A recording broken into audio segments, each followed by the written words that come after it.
Hello, guys. This is Coach Michele coming to you live from my home office in Atlanta, Georgia.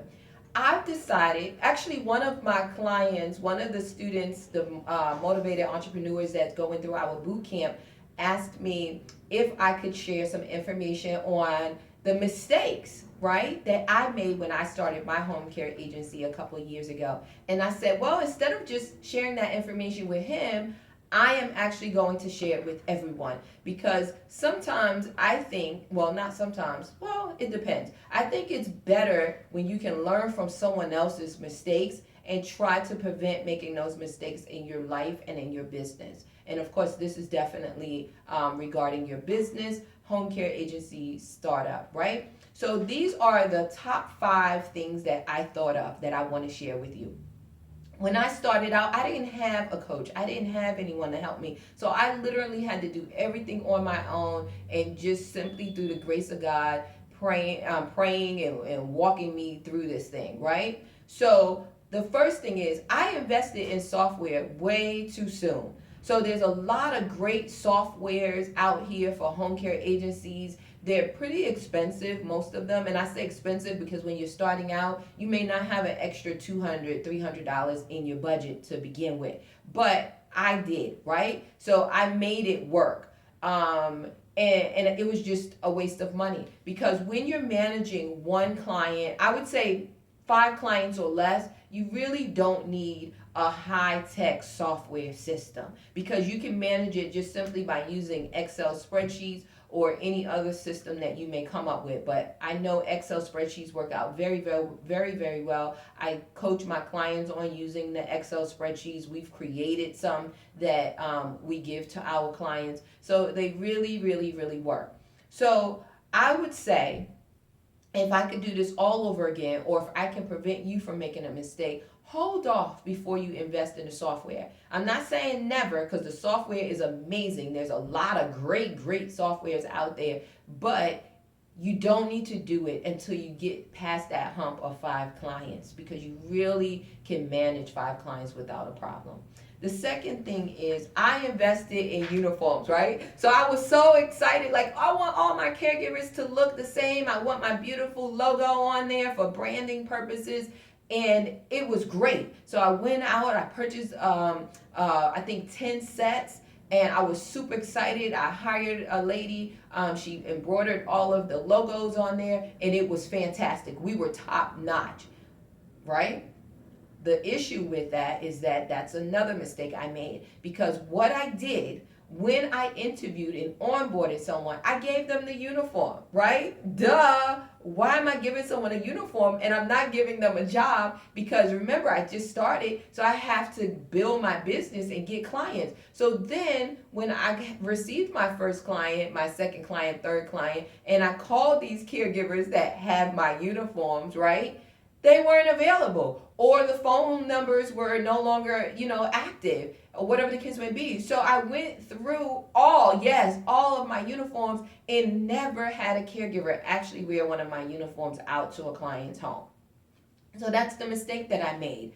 Is it a great idea to have uniforms with your logo on it? Absolutely. But you have to have a strategic plan in place. So now what we do, we have everyone wear blue. Blue is very, very common as far as readily available in any market for the caregivers to go out and purchase, right? So we wear blue and we give them an ID badge. So they have the beautiful blue scrub set on, and then they have the logo job ID in front of them. So it just makes sense. And then as they, prove themselves, if you will, then we give them uniforms, right? We give them just the top. So we're no longer providing the bottoms now, right? So we're just giving a top with a logo, but they're trustworthy. They've been with us for 30 days. We know that they're great caregivers and different things like that. So that's the second mistake that Coach Michele made. I was so excited investing my money and didn't do it wisely, didn't think it through. So I want you guys to do that. Third thing, I did not do a great job identifying my perfect client.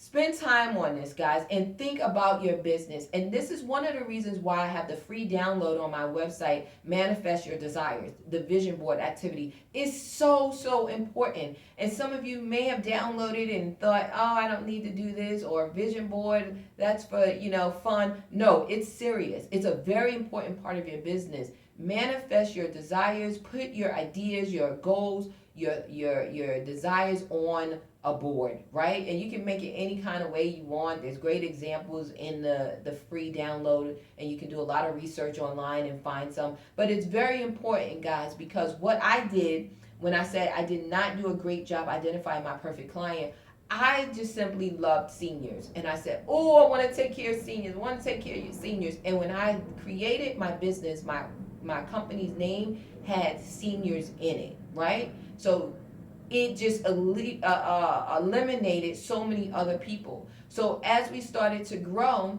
and started getting feedback and being out in the community and things like that, we heard from people and they said, oh, well, my son needs care, or my husband was in a car accident, oh, blah, blah, blah, right? So I started hearing all these things, and we service individuals with disabilities. We service individuals with personal injury. We service, young adults that need assistance, traumatic brain injuries, and all of those things. But my company's name said seniors. So all of those people that seen us on the internet, all of those people that heard about us through word of mouth, never called us because they thought we told them that we only worked with seniors. So we had to actually change our company's name. We had to go through a whole rebranding. We spent a lot of money, wasted a lot of money, because when we started, we had our marketing material, and as you guys may know or you'll learn, the higher the volume, the bulk, right? So if you buy 5,000 cars versus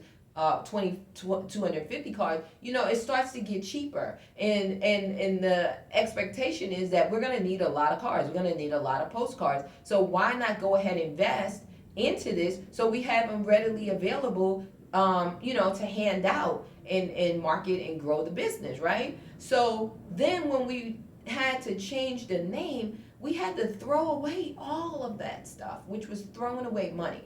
So that's the third thing, guys. Think about who your client is, the perfect client for you. If you're working with seniors, if you're working with young people, if you're working with pediatrics, if you're working with personal injury, if you're working with elective surgery clients, whatever it may be, think about that before you create your name. Please, I don't want you to go through the process that I went through of wasting money and having to rebrand, revamp, and all of those things. It's not only business cards, it's not only postcards, your website, and everything out there that you're doing from a marketing perspective. The fourth thing is I changed a high producing website because it wasn't beautiful. Guys, I used to be a decorator, so I am into aesthetics, and I love bling. As you guys see, I'm always some type of bling. I just love it. It makes me happy, and that's why I have it surrounded around me, because the bling makes me happy. So I hired someone to create a website for me, and it was very bland. When I tell you there was no bells, no whistles, it was bland. And we were getting clients. I mean, it was rolling. It was like, oh my God, this is amazing. This business is really great. Then I took it upon myself to make some changes. I said, this website does not represent me.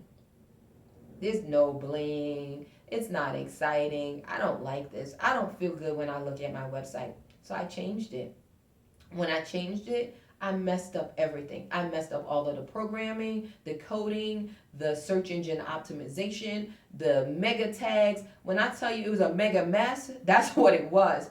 And then I contacted the company to say, hey, I'm not getting any leads. It's not working. And they said, well, let's look into it. And when they looked into it, they said, oh, well, someone changed everything. To put it back is $1,500 because it's like doing the site all over again.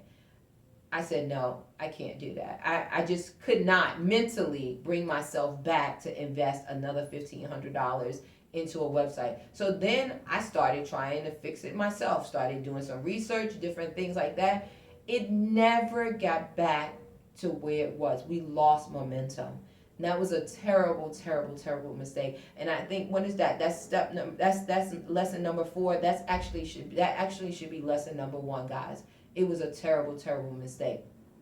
So understand what it is you're looking for from the beginning, and don't design your website, guys, based on you. Design it based on your clients and how you want your clients to feel, and the message you want to get across to your client, and things like that. And then the 5th one is, I moved into a space that did not have growth potential. So when I started, I worked from home, right? But it doesn't really benefit me to work from home. So as far as a productive perspective, right? Because I wash clothes, I cook, I do all type of things instead of actually working. So working from home works well for a lot of people, a lot of my clients. For me, it just doesn't, as far as my home care business, right? So I invested in an office. It was a beautiful office. I felt like I was in, if you guys are familiar with, Atlanta, I felt like I was in Buckhead. I had a big Palladium window. It was a small office, maybe like a 12 by 12 or something like that.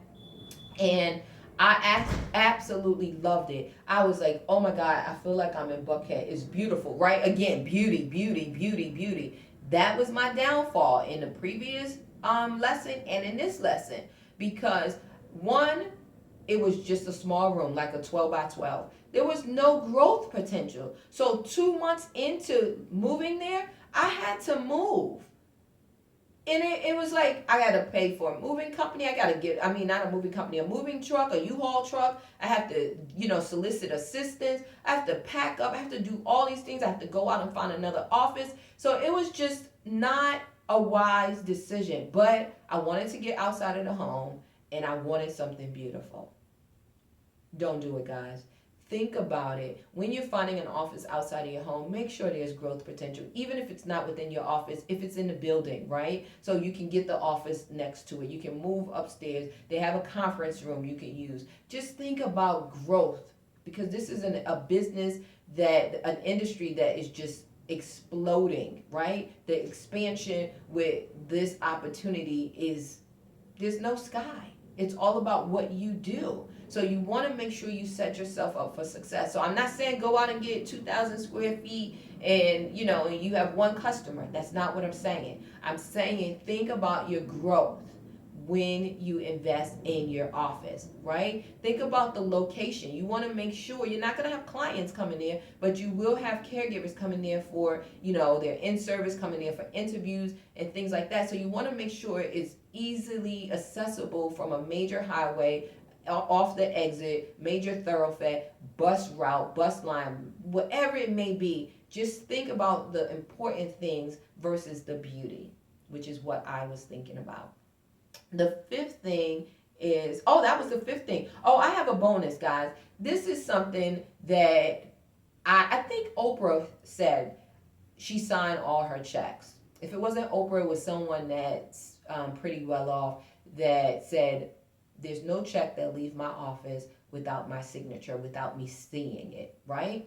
As far as a payment going out. So I say another mistake that I made is with my payroll company. I hired a payroll company before I opened my doors because I knew that wasn't a strong avenue or strong task that I would feel comfortable doing, knowing that I wanted to, focus on growing my business and things like that. So I hired a payroll company and I signed, a power of attorney to allow them to get all of the numbers that I teach my clients to get for themselves up front now. But I hired them to get my Department of Revenue, Department of Labor numbers for me by signing this power of attorney. So I did what I was supposed to do. I paid these people. I signed up. I signed the document, and I felt like I didn't have to worry about anything. That this was a task that I didn't have to manage. So every pay period and quarterly, they would send me a packet, and I would file it away because I told them how many hours. I told them this, the money was in the bank, and they did what they were supposed to do, take the money out. So I did not go through each document, each packet, to make sure everything was the way it was supposed to be. And then towards the end of the year, actually it was the beginning of the following year, I received a notice from the Department of Revenue saying you owe us money. And I'm like, how in the world I owe them money? So when I signed these documents, I was informed that if you get any information from the IRS, Department of Labor, send it to us. We'll take care of it for you. You don't have to worry about it. So that's what I did. I was like, oh, okay, whatever this is, let me just send it over to my payroll company. They'll take care of it. Then the payroll company said, oh yeah, no, we didn't pay Department of Revenue because I never gave them the Department of Revenue number. So I showed them the document. I said, here it is. I signed the power of attorney for the sales rep to get it from, oh no, he never processed those papers. So we never did anything for you. So then I had to pay the Department of Labor, past due amount.